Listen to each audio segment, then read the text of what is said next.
What's going on, guys, and welcome back to the channel. Back here for another trapping episode. I just want to apologize to you guys right now. I think we're sitting at about 2 videos that you guys have already seen or you're gonna see, but we took pretty much 4 or 5 days kind of off. We were only running about 8 to 10 traps. We had shotgun season come in, and quite a few of our properties, a lot of the guys wanted us to either not set or pull them and don't put any pressure in their hunting property. So that's what we did. Just got to be respectful of what we're doing. But we got out yesterday. I forgot to actually bring a GoPro and film, but we set 11 new traps up on a different property, and we're further north, but we just rolled up. And well, I guess I should mention we put in 4 drowning rods, a 330, 3 boxes, 1 220, and 2 DPs. So I think we're sitting around 11 traps, but we just rolled up to the first trap and we done got us a beeve. Not sure how big he is because we just rolled up, like I said, so we haven't really looked at him or any of that fun stuff, but we're gonna get him out. And unfortunately we're actually gonna probably be pulling these traps today because Thanksgiving is tomorrow and we're making about a 2-hour drive to this location. The only reason we got 11 out was because we were short on time yesterday. So we're gonna be oh boy, he got a good hole. I will say here before we really get too far into it, these drowning rods were very, very shallow. Felicia and I were actually really nervous that we were gonna have some that either pull the stakes out or pull the bottoms of the rods out just because of how shallow they were. We weren't sure if they were gonna drown or not, but this one did, and it is a big one. Should be another blanket. Whew, that's a big beeve.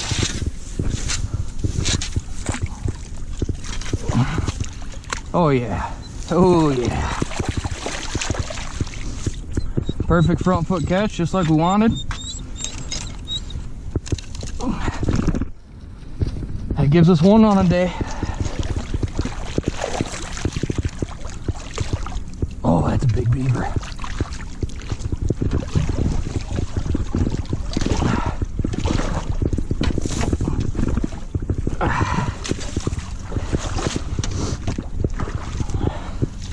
That's probably 45, 50 pounds. Somewhere in there. Real nice one. I ain't even gonna try. Alright guys, so we just got to one of our other properties after running everything on that other property. And the first thing we come to is the float.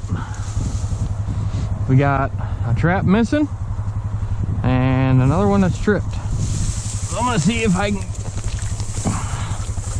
see how far I can get before I disappear.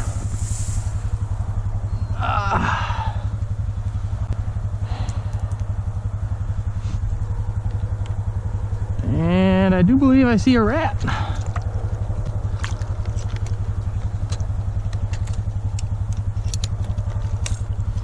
That's a little tyke.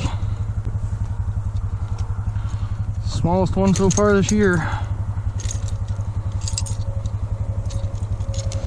Unfortunately, rats aren't really going for much, so we really haven't been targeting them. But the property that we're on right now, actually I don't think I've ever filmed this one. So yeah, I'll tell you, one of the days we were out checking a property that's just down the road from this, and we had a gentleman come run us down on his 4-wheeler and ask if we were the trappers. He heard our name from that other farmer, and so we told him yeah. He said, well, I believe I got a beaver problem and some muskrats that are starting to take away from my farm ground. I asked if we'd be willing to come check it out. So we said sure, because the more property the better for us. We don't have a ton of ground to be trapping on right now. You know, that is worth our time. So came down here, he showed us the whole property line. I want to say it was like roughly like 300 acres that he gave us permission to. And in this ditch, he actually called the state and had the state come dig it out because it was starting to flood up into his fields.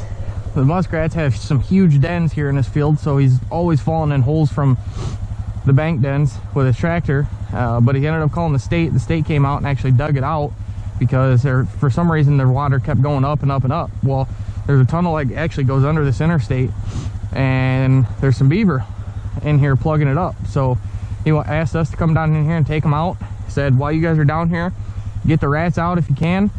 He said he's got coyotes that run these ditches and his lanes all the time, so he said trap for them if you want. And he said while you're doing all that, you might as well set some coon traps. He said pull whatever you want out of here and make him proud. So that's what we're doing. I actually forgot to record this yesterday. We had a coon and one of our drowning rods. We just set a blind drowning rod on a beaver run and caught a coon. So we did catch that. I completely forgot to record any of it. They didn't have the GoPro. Now I got the GoPro and we're running the line. So you guys are seeing the new property. All right, guys, this is the next one up the line here. A little ways up from float, and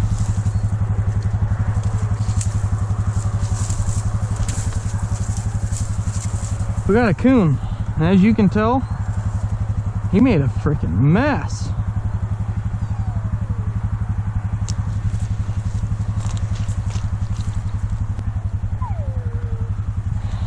And I'm not sure what's going on here.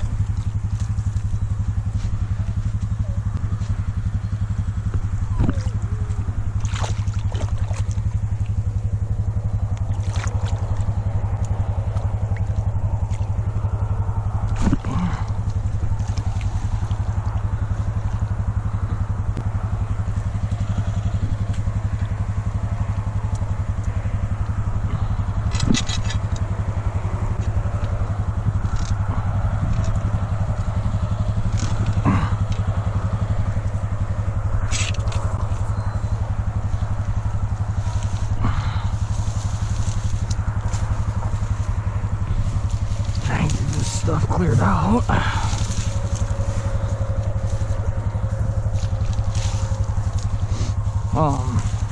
Like I told you guys at that last trap, we caught a coon in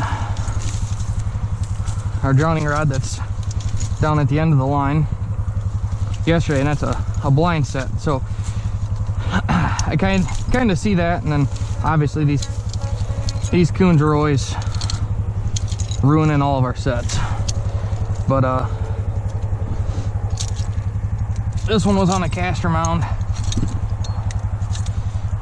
and that one we caught yesterday was actually a giant coon. This one's pretty good size too, but the bad thing with the two coons that we've caught out of here so far, unfortunately they have horrible color. And he's another big one, but just absolute horrible color. They got so much yellow and oranges to them, and not quite sure why that is completely. But the issue we have here with our drowners is all this grass.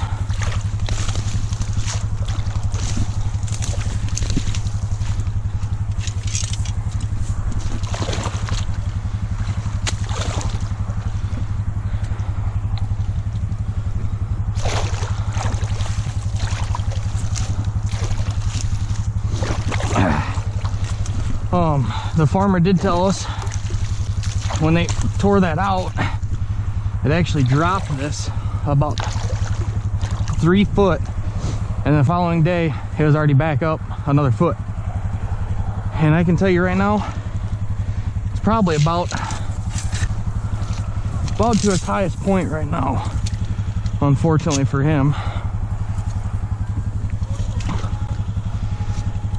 I will also tell you that the reason I'm not walking in too far into a lot of this stuff is this is actually what we call peat mud, and it is some nasty stuff.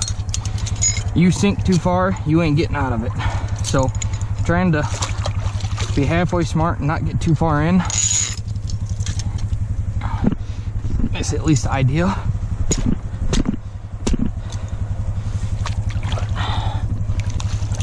The rod's back in.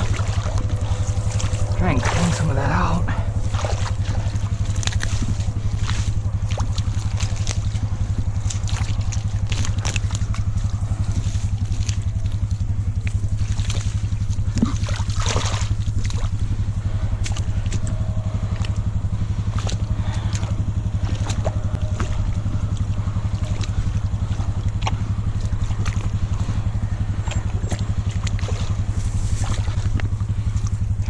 Deep enough.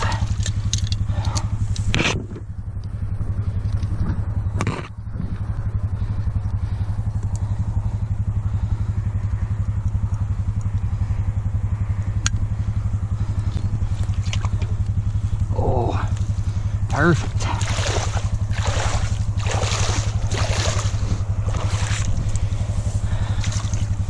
No, he kinda helped us, but kinda didn't. With all this grass, it's so hard to get into, get mud for a mound. I'll show you guys what this mud looks like. I mean, it just falls apart.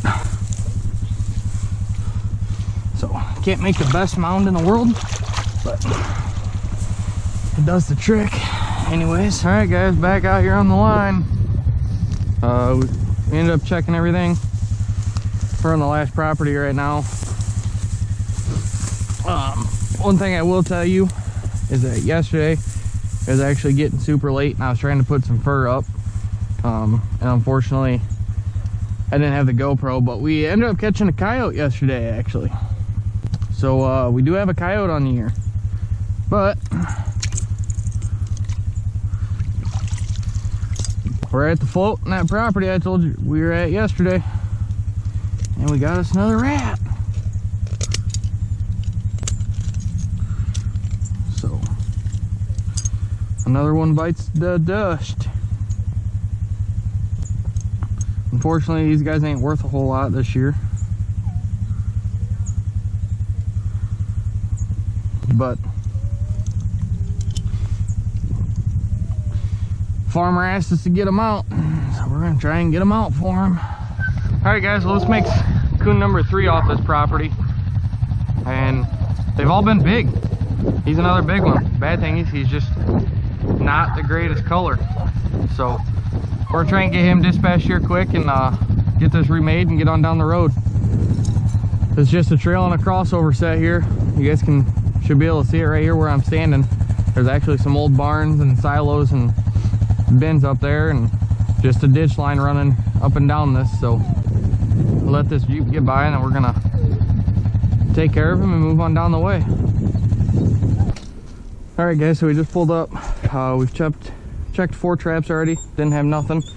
Just rolled up on our drowning rod, and as you guys can see, there's a bunch of fresh mud pushed up there, a bunch right here where the caster mound was, and obviously the caster mound's gone, and our drowning rod has pulled whatever it was, pulled the stake up. So we're gonna check and see if he's still in it or if he ended up getting out.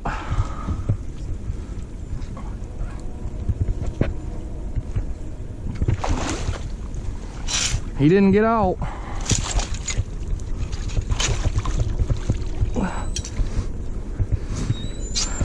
Well, he's not a giant one, but we could care less if they're giant or not.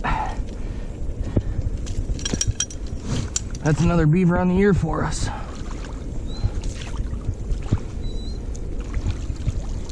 Little feller, but we'll take him. Recording? Yep. All right, guys, so as you can see, we got us a big old beaver right here. Yesterday as we were setting this, we were just kind of cruising on the bank. We hadn't been on this side or anything and looked at these islands at all. But yesterday we were coming down, Alicia goes, "Hey, stop!" So we stopped, and I mean, you guys can see it just right here. There's that trail that goes right around that tree, comes right down here. That log, hopefully you guys can see where I'm pointing. That log was actually over this right here. So they naturally had to come down this and dive under it. So as Alicia was over here looking for it, she goes, "I got the perfect set." I said, "Really?" She said, "Yeah." She goes, "There's a stick, put a 330 under it. They got to dive under it." So that's what we did, and picked us a big old beaver up. So let's get him out and get a better look. He was in it late too. Yeah. Get this ice busted out so we don't ruin the fur. And then I got to retrieve that log and bring that back. But they had one heck of a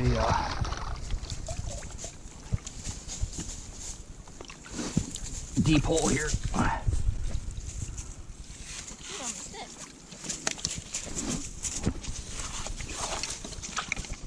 This might be our biggest, at least this year. It's not as long as the last one. He's not as long, but he's big around.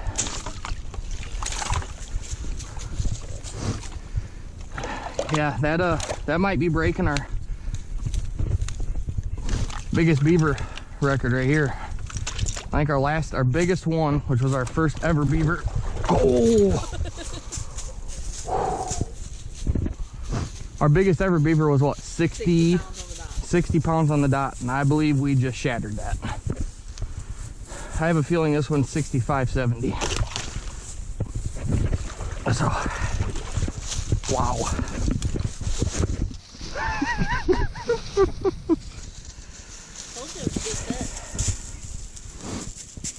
All right, well. I just don't have the waders to do it yet. Yeah, we got to get you a pair of waders, that's for sure. All right, guys, so this is another spot that we pulled up on yesterday. And as you can see right here, this is actually used to be an old bank then that has caved in. And a lot of the reason we're looking for kind of like this stuff is because they actually have old runs that are here, and that's the deepest water we can find. So to be able to set these rods in and get them dispatched, we got to try and find this deeper water. So that's what we did. And 3 beaver sets, 3 beavers. And I want to show you guys this too. These are, I think these are Bridger number 3s. These are ones that we're using for coyote, but Alicia and I, since we're just basically building our arsenal up, we're using these also on beaver. And I mean, look at that. Yeah, he's not the biggest beaver, but that's his whole back foot in that trap. So I mean, if you guys don't have you know, big footholds for beavers, don't be afraid to try these, or any of your coyote traps for that matter, because they still catch. And I'm going to tell you guys right now, that's how Alicia and I even started with beaver. We didn't have no beaver footholds. Drowning rods, them are all made by us, so you don't have to have a lot of money to do it. Just got to be halfway ingenious with it. 3 sets, 3 beavers. All right, guys, well, technically we went 4 for 5 in our beaver sets, but 3 for 5 were beavers, and got a big coon in this one. Let me make sure you're recording. Okay. So apologize for the dog, but she's an animal dog, and that's what she's bred to do. So maybe not the correct animal, but that's what she's supposed to do. So I'm trying to get this coon out, get this reset.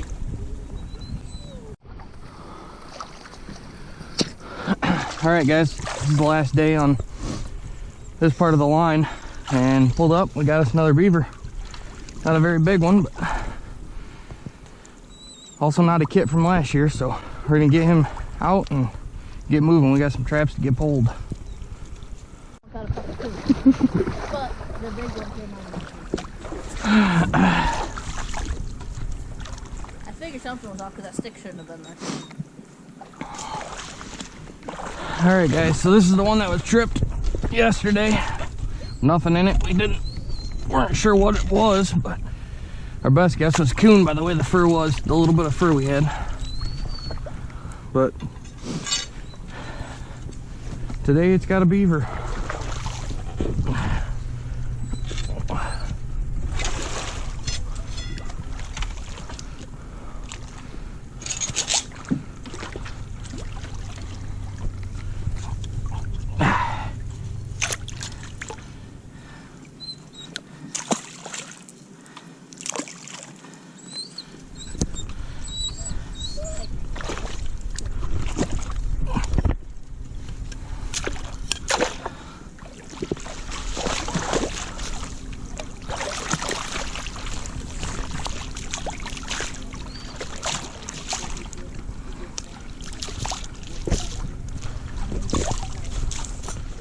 But this trap over here that caught yesterday actually caught us our biggest beaver to date.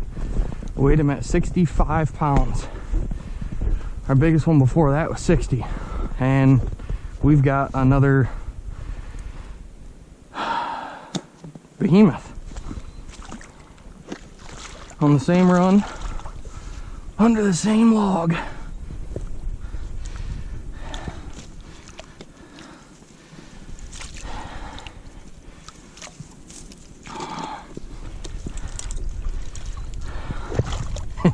And it's going to be another one that's going to be over 60.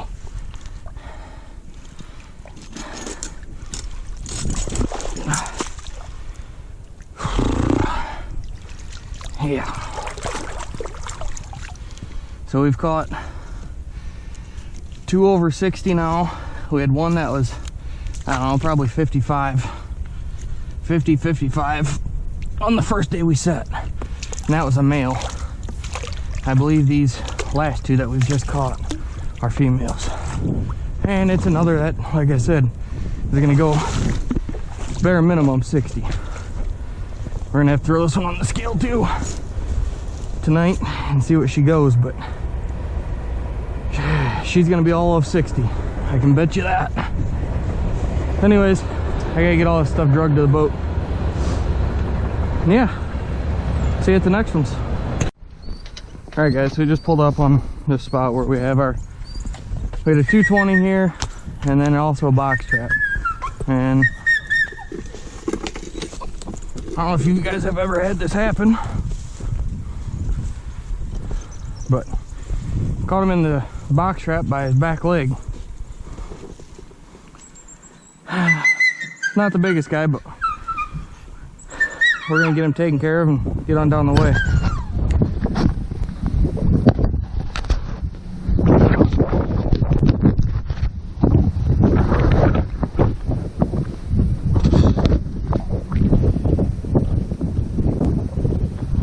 Alright guys, well I just want to apologize for the wind.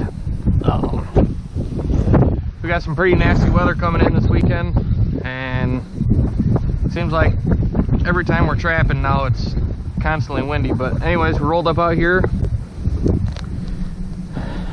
to the old ditch and got us another otter. Not a giant one, but another good one. So we're gonna get him out, get it reset, and then go from there.